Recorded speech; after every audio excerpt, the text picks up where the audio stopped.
میت کو پڑھ کر بخشنا۔ میری والدہ کا جنوری میں انتقال ہوا تھا، ہم ان کے لیے کیا کیا صدقہ جاریہ کر سکتے ہیں؟ نیز کیا ان کو کچھ پڑھ کر بخش سکتے ہیں؟ یہ کہاں تک صحیح ہے اور کیا اس کا ثواب میت کو پہنچتا ہے؟ قرآن کی تلاوت وغیرہ پڑھ کے میت کو ثواب پہنچانا، جس کو ایصال ثواب کہتے ہیں، اس میں یہ اختلافی مسئلہ ہے۔ احناف کے ہاں یہ جائز ہے، بعض فقہا اس کی حقیقت کے قائل نہیں ہے۔ تو انسان کو ایک فقہ کو فالو کرنا چاہیے اور دوسرے فقہا کا بھی احترام کرنا چاہیے۔ اس کے دلائل کیا ہیں احناف کے، وہ میں کئی بار مسائل میں ریکارڈ کروا چکا ہوں، مضبوط دلائل ہیں۔ لیکن اتنی بات تو بہرحال ثابت ہے کہ اتفاقی چیز کیا ہے، وہ یہ ہے کہ پیسوں کا صدقہ کیا جائے۔ اس میں تمام فقہا کا اتفاق ہے کہ اس کا ثواب میت کو، جو بھی یعنی معتد بھی فقہا ہیں، جو ان کا اتفاق ہے کہ اگر آپ پیسے صدقہ کرتے ہیں یا کوئی کنواں کھدوا دیتے ہیں یا کوئی اور صدقہ جاریہ کا انتظام کرتے ہیں تو اس کا ثواب تو بہرحال یقینی پہنچتا ہے۔ اور حدیث میں بھی یہ چیز منصوص ہے۔ نبی صلی اللہ علیہ وسلم سے ایک صحابیہ نے پوچھا میں اپنی ماں کی طرف سے صدقہ کرنا چاہتی ہوں، افاتصدق عنہا ان امی توفیت عنی، میری ماں کا انتقال ہو گیا ہے، افاتصدق عنہا، کیا میں ان کی طرف سے صدقہ کروں؟ آپ نے فرمایا ہاں۔ تو اس لیے زیادہ فوکس جس چیز کو کرنا چاہیے وہ ہے پیسے صدقہ کریں اپنی والدہ کے لیے، اور کوئی مدرسہ بنا دیں، مسجد بنا دیں، یا مسجد میں تعاون کر دیں، یا مدرسے میں تعاون کر دیں، یا یتیم خانے میں تعاون کر دیں۔ اس طرح سے کوئی بھی صدقہ جاریہ ہو، یا ویسے ہی کوئی صدقہ کسی غریب کی مدد، اور دل میں نیت کر لیں کہ اس کا ثواب میری والدہ کو پہنچے، تو یہ انشاءاللہ آپ کی والدہ کو ثواب پہنچے گا۔ میں بھی دل سے دعا کرتا ہوں اللہ تعالیٰ آپ کی والدہ کی مغفرت فرمائے اور ان کے درجات کو بلند کرے۔ قرآن بخشنے کا طریقہ کیا ہے؟ قرآن مجید بخشنے کا صحیح طریقہ کیا ہے؟ کہتے ہیں کہ پہلے الحمد شریف پڑھے گا، پھر حمد و ثنا کرے گا، پھر تینوں قل پڑھے، پھر اس کے یہ کہے کہ اس کا ثواب ہمارے نبی صلی اللہ علیہ وسلم کو، اور اس کے بعد حضرت آدم سے لے کر قیامت تک آنے والے تمام انسانوں کو پہنچائے، پھر آخر میں جس کے لیے قرآن پڑھا گیا اس کا نام لے کر بخش دے۔ کیا یہ طریقہ صحیح ہے آفرین انڈیا سے؟ دیکھیں، قرآن بخشنے کا کوئی مخصوص طریقہ صحابہ سے ثابت نہیں ہے، صرف اتنا ثابت ہے کہ نبی صلی اللہ علیہ وسلم نے صدقہ کرنے کا حکم دیا ایک صحابیہ کو کہ وہ اپنی ماں کے لیے صدقہ کریں۔ تو اس سے علماء نے استدلال کیا کہ صدقہ بھی ایک نیکی ہے، تو کوئی بھی نیکی کسی کے لیے بھی کی جا سکتی ہے۔ تو بہتر تو یہی ہے کہ جس چیز کا حدیث میں صراحتاً ذکر ہے اسی کو فالو کریں، یعنی صدقات و خیرات کیا کریں میت کے لیے۔ لیکن کوئی قرآن یا کوئی اور نیکی پڑھ کے بھی اگر ایصال ثواب کرنا چاہتے ہیں تو بھی ٹھیک ہے، اس کا کوئی خاص طریقہ نہیں ہے، بس دل میں نیت کر لیں کہ اللہ اس کا ثواب فلاں کو پہنچے۔ باقی یہ جو کہا جاتا ہے پہلے الحمد شریف پھر فلاں پھر یہ، اس کا کوئی ثبوت نہیں ہے۔ کوئی بھی نیکی کسی بھی طریقے سے کی جا سکتی ہے، اور دل میں یہ دعا کی جا سکتی ہے اللہ اس کا ثواب فلاں کو پہنچا دے۔ رہا یہ مسئلہ کہ اتنے ساروں کو پہنچا دے، آدم علیہ السلام سے لے کر فلاں لوگوں تک، پھر تمام پیغمبروں تک، صحابہ تک، تو یہ بھی جائز ہے کیونکہ ناجائز ہونے کی کوئی دلیل نہیں ہے۔ لیکن اس میں علماء کی دو رائے ہیں۔ بعض علماء یہ کہتے ہیں کہ ثواب تقسیم ہو کے پہنچتا ہے، تو جتنے لوگوں کو شامل کریں گے ثواب ڈیوائڈ ہو جائے گا، اور بعض کی رائے یہ نہیں کہ نہیں تقسیم نہیں ہوتا بلکہ ہر ایک کو پورا پہنچتا ہے۔ تو ان میں سے کسی بھی مسلک پہ کوئی مضبوط قرآن و سنت سے دلیل کسی کے پاس نہیں ہے کہ اللہ کی رحمت سے امید کی جا سکتی ہے کہ اللہ سب کو سارا ہی ثواب پہنچا دیں، اللہ چاہیں تو ڈیوائڈ کر کے پہنچا دیں۔ تو اس لیے کوئی ایسا خاص طریقہ نہیں ہے، جس طرح سے چاہیں کر لیں آپ۔ میرا جو اپنا معمول ہے، میں تو یہی کرتا ہوں کہ ایک تو صدقات و خیرات کو فوکس کرتا ہوں۔ جو میرا جو معمول ہے کہ جو میت کے لیے جو حدیث میں جو چیز منصوص ہے، جو متفق علیہ، اور اگر قرآن پڑھ کے کرنا چاہیں تو دل میں بس اتنی نیت کہ سورہ فاتحہ پڑھی یا کوئی بھی سورت پڑھ لی، اللہ اس کا ثواب فلاں کو پہنچے، تو سب طریقے ٹھیک ہیں۔ جنازے کے سامنے قرآن پڑھنے کی حقیقت۔ جنازے کے سامنے جو لوگ قرآن پڑھتے ہیں یا سورہ یاسین پڑھتے ہیں، کیا یہ عمل حدیث سے ثابت ہے یا بدعت ہے؟ عبد الصمد صاحب نے انڈیا سے پوچھا۔ جنازے کے سامنے اسپیشل جنازے کی وجہ سے قرآن پڑھنا یا سورہ یاسین پڑھنا، میرے علم میں ایسی کوئی حدیث نہیں ہے۔ تو اور جب تک جنازے کو نہلایا نہ گیا ہو تو اس کے سامنے تلاوت کرنے کو فقہا نے غلط لکھا ہے، ناجائز لکھا۔ تو جب تک جنازے کو نہلایا نہ جائے تو پھر نہلانے کے بعد آپ اس کے سامنے قرآن پڑھ سکتے ہیں، لیکن کوئی سنت عمل نہیں ہے۔ ہوتا یہ ہے کہ جب جنازے کو نہلا کے لایا جاتا ہے، گھر میں رکھا جاتا ہے، تو جب تک یعنی نماز جنازہ کے لیے لوگ جمع نہیں ہوتے، میت کو گھر میں رکھا جاتا ہے، تو اس دوران علماء یہ کہتے ہیں کہ اس کے پاس بیٹھ کے قرآن کی تلاوت کریں۔ وہ اس لیے کہتے ہیں کہ ورنہ اگر تلاوت نہیں کریں گے تو ادھر ادھر کی فضول باتیں کرنا شروع کر دیں گے، لوگ غیبتیں بھی شروع کر دیتے ہیں۔ اب جنازہ رکھا ہوا ہے تو بہتر ہے نا کہ اللہ کو یاد کیا جائے، اللہ کا ذکر کیا جائے، آخرت کی یاد کو تازہ کیا جائے۔ تو علماء اس لیے کہتے ہیں کہ وہاں بیٹھ کے قرآن پڑھ لو، یا سورہ اخلاص پڑھ لو، سورہ یاسین پڑھ لو، کوئی بھی سورت پڑھ لو، تاکہ آپ فضول چیزوں میں اپنا ٹائم برباد نہ کریں، اس وجہ سے کہا جاتا ہے۔ اور اس میں پھر جنازے کی میت کے ایصال ثواب کی نیت بھی کی جا سکتی ہے، کیونکہ اس میں بہرحال فقہا کا اختلاف ہے کہ میت کے لیے قرآن پڑھنا جائز ہے یا نہیں ہے۔ اور صدقے کے بارے میں تو ہمیں حدیث ملتی ہے کہ آپ صلی اللہ علیہ وسلم سے صحابیہ نے پوچھا فاتصدق عنہا، میری ماں کا انتقال ہو گیا، میں صدقہ کروں؟ آپ نے فرمایا ہاں۔ تو جمہور علماء نے اس سے استدلال کیا کہ جب صدقہ بھی ایک نیکی ہے تو وہ نیکی پہنچائی جا سکتی ہے میت کو، تو اس میں ایک علامت بیان کی ہے کہ کوئی بھی نیک عمل پہنچایا جا سکتا ہے، تو قرآن کی تلاوت بھی نیک عمل ہے۔ بعض فقہا کہتے ہیں کہ نہیں، صدقہ تو جائز ہے کیونکہ حدیث میں صدقے کا ذکر ہے، تلاوت کا ذکر نہیں ہے، لہذا تلاوت جائز نہیں۔ تو اختلاف رائے ہے اس میں۔ بر صغیر میں چونکہ فقہ حنفی کو فالو کیا جاتا ہے، اور میری رائے میں فقہ حنفی کی دلیل بہت مضبوط ہے، کیونکہ احادیث میں آپ صلی اللہ علیہ وسلم نے ہمیشہ اصول یہ رہا ہے کہ جزئیے کے ضمن میں کلیات سکھائے جاتے ہیں۔ جیسے قرآن میں آتا ہے نا لا تقل لہما اف، ماں باپ کو اف مت کرو، تو یہ ایک مثال ہے، مطلب یہ کہ تکلیف نہ دو۔ تو اسی طرح جو حدیث میں آتا ہے صدقہ کر سکتے ہو میت کے لیے، تو ایک مثال ہے، مطلب یہ کہ کوئی بھی نیکی کی جا سکتی ہے۔ اور دوسری بات یہ کہ حنفیہ کا جو قول ہے نا اس میں ذرا وسعت زیادہ ہے، اللہ کی رحمت کو آپ پھیلا دیتے ہیں کہ بھئی اگر میت کے لیے تلاوت بھی جائز ہونے کا ہم فتویٰ دیں گے تو اس سے اس بہانے لوگ تلاوت کریں گے، ثواب حاصل کریں گے، اور اللہ سے امید ہے کہ اللہ اس میت کو ثواب پہنچائے گا، تو اچھا ہے نا، اللہ کی رحمت سے اچھی امیدیں لگائیں۔ تو ویسے بھی شریعت کا مزاج ہے کہ جس چیز میں رحمت والا عنصر غالب ہو اس قول پہ آپ کو فتویٰ دینا چاہیے، یہ ہماری رائے ہے۔ اگر کوئی اس سے اختلاف کرتا ہے تو وہ اس کا اپنا مسئلہ ہے۔ تو اس لیے جنازے کے پاس قرآن پڑھنا الگ سے کوئی اس کی فضیلت ہمارے علم میں نہیں ہے حدیث میں، لیکن کہا اس لیے جاتا ہے کہ وہاں بیٹھ کے ادھر ادھر کی باتیں کرنے سے بہتر ہے کہ آپ قرآن پڑھ لیں۔ البتہ قرآن خوانی میت کے لیے یہ جائز نہیں ہے، کیونکہ قرآن خوانی کو کہتے ہیں کہ لوگوں کو قرآن پڑھنے کے لیے جمع کرنا۔ تو قرآن پڑھنے کے لیے جو جمع ہے نا، تو اجتماعی عمل کے لیے ثبوت ضروری ہے، یہ خوب ذہن میں رکھیں۔ جیسے آپ اپنے طور پر 2 نفل کبھی بھی پڑھ لیں جائز ہے، لیکن اگر آپ لاؤڈ سپیکر میں اعلان کرتے ہو یا کارڈ چھپواتے ہو یا منادی کراتے ہو آؤ میں اشراق کے 2 نوافل پڑھ رہا ہوں، تمام حضرات سے گزارش ہے کہ مسجد میں آ جائیں، اب یہ اجتماعی عمل بن گیا، یہ بدعت ہو جائے گا۔ تو اجتماع کے لیے آپ کو دلیل کی ضرورت ہے، اس لیے علماء کہتے ہیں کہ اجتماعی قرآن خوانی یہ بدعت عمل ہے، کیونکہ یہ ایصال ثواب کے لیے آپ ایک عبادت کر رہے ہیں، اور اجتماعی سطح پہ تو ہمیں نہیں ملتا صحابہ کرام میں کہیں کسی نے کبھی اجتماع کیا ہو۔ حضرت ابو بکر کا انتقال ہوا، کہیں نہیں ملتا کہ حضرت عمر نے تمبو لگایا ہو اور سب لوگوں کو جمع کر کے ان کی قرآن خوانی کی ہو۔ حضرت عمر کی شہادت ہوئی تو کہیں نہیں ملتا کہ حضرت عثمان نے ان کے لیے قرآن خوانی کی ہو، یہ ثابت نہیں ہے، اور اس پر علماء کے فتاوی بھی موجود ہیں۔ البتہ برکت کے لیے قرآن خوانی ایک الگ چیز ہے۔ برکت کے لیے یعنی مکان دکان کی برکت میں جو قرآن خوانی ہے وہ عبادت نہیں ہے، وہ از قبیل رقیہ ہے، رقیہ دم، تو اس کے لیے ثبوت کی ضرورت نہیں ہے۔ لیکن بہرحال بعض علماء اس کو بھی بدعت اس لیے کہتے ہیں، بدعت تو نہیں یعنی بدعت کی تائید کا ذریعہ بنتی ہے۔ تو بعض علماء کہتے ہیں کہ اس زمانے میں برکت کے لیے بھی قرآن خوانی نہیں کرنی چاہیے، بلکہ برکت کے لیے گھر کے اپنے لوگ مل کے قرآن پڑھ لیں یا نماز پڑھ لیں یا دعا مانگ لیں۔ لیکن بہرحال اگر کوئی برکت کے لیے قرآن خوانی کرواتا بھی ہے تو اس کی بہرحال گنجائش موجود ہے۔ احتیاط اسی میں ہے کہ اس کو ترک کیا جائے، کیونکہ لوگ ایصال ثواب اور برکت والی قرآن خوانی میں فرق محسوس نہیں کرتے، تو وہ دونوں کے ایک ہی سمجھتے ہیں، اس سے پھر بدعت کی تائید ہوتی ہے۔ کہ اللہ تعالیٰ نے انسان کی ایک عادت بیان کی کہ انسان ہے جلد باز اور خواہش نفس سے مغلوب ہو کے اپنی دل کی خواہش کو پوری کرنے کے لیے انجام سے بے خبر ہو کے کام کرتا ہے۔ تو چونکہ یہ بہت اہم آیت ہے اس لیے کئی ہفتوں سے اسی پہ ہی میں اٹکا ہوا ہوں، لیکن کیا کرے گا، کوئی بات نہیں۔ تفسیر کے لیکچر جو میرے پراپر ہوتے ہیں وہ تو میرے چینل پہ ڈلتے ہیں نا، الحمد سے لے کے والناس تک، وہ آپ دیکھ سکتے ہیں۔ یہ جو بیان ہوتا ہے اس میں واعظ و نصیحت والا عنصر غالب ہوتا ہے، تو واعظ و نصیحت میں ایک ہی آیت کو آپ 10 سال بھی بیان کر سکتے ہو۔ تو جلد بازی والا عنصر ہم سب میں ہے۔ جلد بازی کا مطلب انجام سے بے خبر ہو کے کام کرنا۔ کہتے ہیں نا بے وقوفوں کی اقسام کیا ہیں؟ ایک قسم تو یہ ہے کہ جلد بازی میں کام کرنا پھر سوچنا، اس سے بڑی قسم یہ ہے کہ جلد بازی میں کام کرنا اور نقصان ہو جائے تو پھر بھی نہ سوچنا۔ تو ہم لوگ اس لیول پہ، اللہ کا شکر ہے ہمارا لیول ہر چیز میں بہت ہائی، یعنی ہم لوگ بہت سارے کام کرتے ہیں اس پہ ہمیں نقصان ہوتا ہے، سوچے سمجھے بغیر کام کر رہے ہوتے ہیں، نقصان ہوتا ہے، تو یہ نہیں کہ چلو اگلی دفعہ میں ہم احتیاط کریں گے، آئندہ یہ غلطی نہیں کریں گے، کام کرنے کے بعد بھی نہیں سوچتے۔ اور اس سے بڑا بے وقوف وہ ہے، 3 درجے ہوتے ہیں ہر چیز میں، آپ کو پتہ ہے نا، ہر چیز میں 3 سٹیپ ہوتے ہیں، ایک بے وقوف، ایک اس سے بڑا بے وقوف، اور ایک انٹرنیشنل بے وقوف۔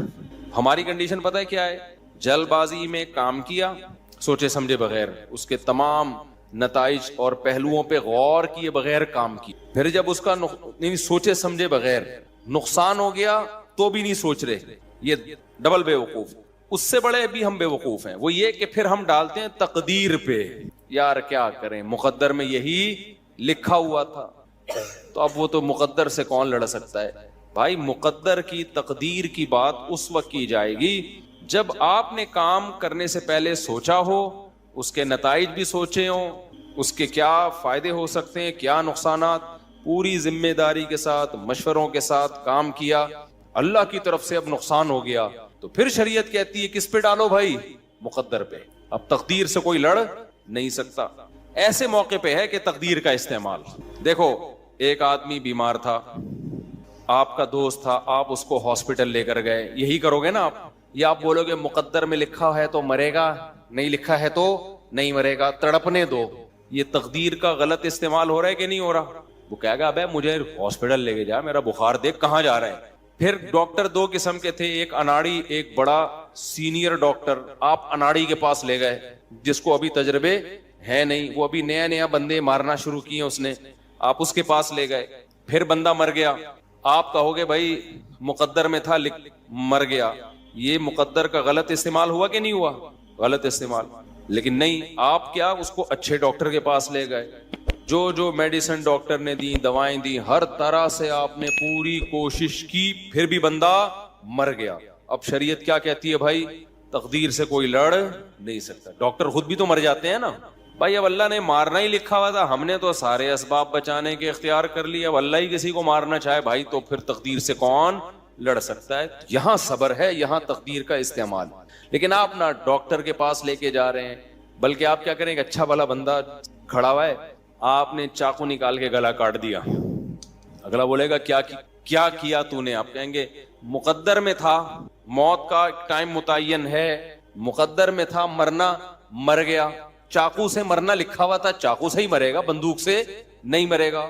ہم اس کو جواب میں کیا کہیں گے, بھائی وہ مقدر میں مرنا لکھا تھا یا نہیں لکھا تھا یہ اللہ کو پتا ہے, تو نے تو ایک چلتا پھرتا بندہ کاٹ دیا ہے نا, تو جائے گا جہنم میں.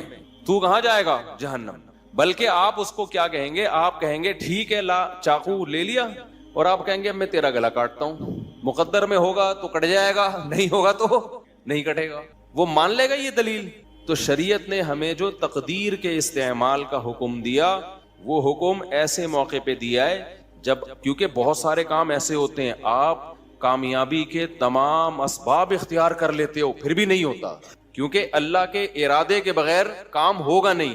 ایسے موقع پہ ہمیں حکم ہے کہ بھائی آپ اپنے قوائف پورے کر لو. اب کس پہ ڈالو گے؟ اللہ پہ. آپ کام کیے بغیر اللہ پہ نہیں ڈال سکتے. تو ہم لوگ بے وقوفی کے 3 درجات, کام سوچے بغیر کرنا, نقصان ہو جائے تو پھر بھی مت سوچنا کہ چلو آئندہ کے لیے, اور تیسری اس سے بڑی ہماری بری خصلت, اپنی حماقتوں سے نقصان ہوا ہے اور پھر تقدیر کے عقیدے کا سہارا لے کے تسلی حاصل کرنے کی کوشش کرنا, تاکہ ہمیشہ کے لیے غلط کرنا سیکھ جائیں. ہم ہمیشہ کے لیے کیا سیکھ جائیں؟